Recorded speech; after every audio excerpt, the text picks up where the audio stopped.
Have you ever jumped back in time? Well, that's the question today. Welcome to our weekly communion. I'm Pastor Craig. My family and I are just back from a couple weeks in the United States, and I decided I would jump into my daily routine. You know what that means? It means starting at 5 a.m. So I get up at 5 a.m. and I'm on the beach by 6 a.m. At the beach, I do my workouts, I take my daily pictures, and then I come home, take Alicia to school, I take my vitamins, I post my picture, I read 5 Psalms, and then post a psalm. And so all that's done by about 9 a.m. And you know, it was really difficult for me to do that 3-4 days in a row. And I wondered why. Well, in the United States, they're an hour behind us. So I was really waking up at 4 a.m. Can you imagine how difficult it can be when you jump back just 1 hour? Imagine jumping back in time 300 years. Well, that's exactly what we did in Boston, visiting my sister and brother-in-law. We took Alicia along the Freedom Trail. So when we got back this week, I've been working on this project for Alicia. She's going to have to report for the time she missed school on the Freedom Trail, and that is our colonial history separating from England and becoming the 50 United States. Here's a trail of where we walked in Boston, and here's some of the scenes, putting the pictures and telling the story together, both with family and those historic sites. Well, what we see in the Freedom Trail basically are these preserved buildings, 300 years old, and the encounters and the events that happened there that tell the colonial or the Bostonians, those who live in Boston, Bostonians' struggle for freedom. This picture here is of the ship. Actually, Alicia's with her cousin, Kara. Kara's going to get married in October at a place similar to this in Boston. And here we are at the Boston Tea Party Museum in Ships.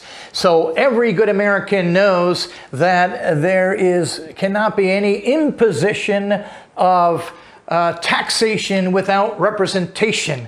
And this is one of the inalienable rights that the colonialists felt, and they took King George III's tea off these ships, 342 large boxes of tea, and threw it all into the ocean because of the taxes that he was requiring back in England. The Bostonians had this deep conviction of God-given, inalienable rights to freedom for all humanity. It's no wonder that 100 years later, the Bostonians were very instrumental in the freeing of slaves in America. But as you see, this came from a movement of the Puritans.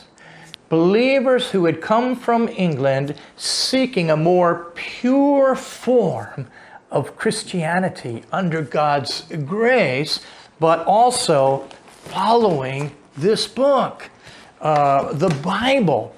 And we see that humanity senses inwardly these inalienable rights. Why? Because they are God-given. And what was happening shortly after the Revolution in the 1800s is that the Bostonians and Americans began replacing the Puritan churches with Unitarian churches, which wanted to take the God-given part out of the inalienable rights of man. And what we see even today, this progression where man wants his rights without a God. It's no coincidence that along the Freedom Trail there are a number of churches. One such church you're looking at is the Park Street Church. And the Park Street Church was erected on this very spot in 1800. because of all the other Puritan churches that had been replaced with Unitarian churches. And you know the people you see in that picture, that's Alicia's Uncle Doug and Aunt Beth, my sister and brother-in-law. I pray every week with Doug. He's a pastor. And in the morning he pastors his church outside of Boston, but in the afternoon he still attends the Park Street Church for their Bible-based sermons. You know, the Union Church on July 4th will celebrate its 137th year, 1886 until 2023. Well, you can do the math. It's about there. And we will have a little celebration this year. We wait for a bigger celebration every 5 years, but we will mark the date. But you know, the Union Church as well stands as a Bible-based church, true to the truths of the church and preaching how humanity can celebrate true freedom. And there is a freedom trail, you know. And that freedom trail is the Via Dolorosa, the painful way that Jesus himself walked from Jerusalem out to Calvary, carrying the cross and then being crucified for the sins of mankind. And you might ask the question, well, how can we preserve the godly values of the Puritans that are Bible-based, not taking Christ out?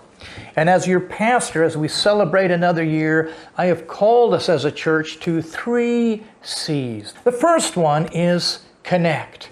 The second, collaborate. And the third, consider. You know, Hebrews 10:24 and 25 says, do not forsake meeting together as some are in the habit of doing. No, we are called to meet regularly and consistently with the goal of inspiring one another on towards love and good deeds. And of course, that's based in the scriptures. Now, to collaborate. And we collaborate with one another, serving one another, and even our homes, our community where we work, right? Matthew 5:16 says that. Let your light shine before men in such a way that they see your good deeds, but they glorify God. And that you is not you as an individual, but you as a body, collaboratively serving the Lord, being relevant where you live, where you work, and even in our day where we play. And the third, I'm going to read it from you from James 3, consider.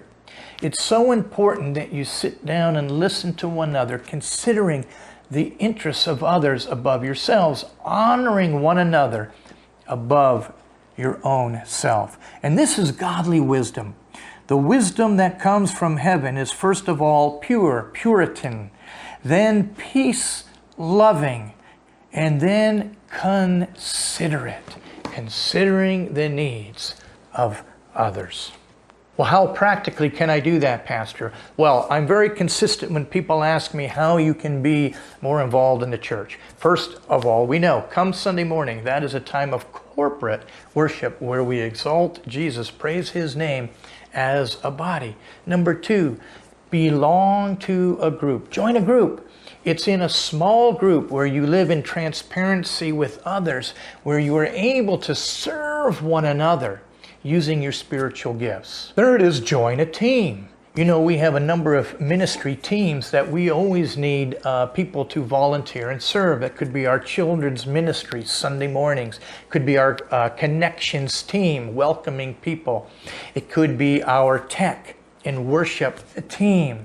And so there's a number of teams, women's ministry, men's ministry, many needs where we need you to come alongside of. This year, one of our goals is to start a youth ministry for teens. On June 25th, I invite all members to come to our Union Church congregational meeting. And there we will be talking about the past and we'll be talking about the future.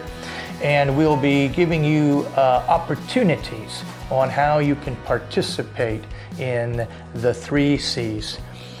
Connect, collaborate, and considered. Well, thank you for joining me for our weekly communion. Stay connected, church. Stay well in a changed and ever-changing world.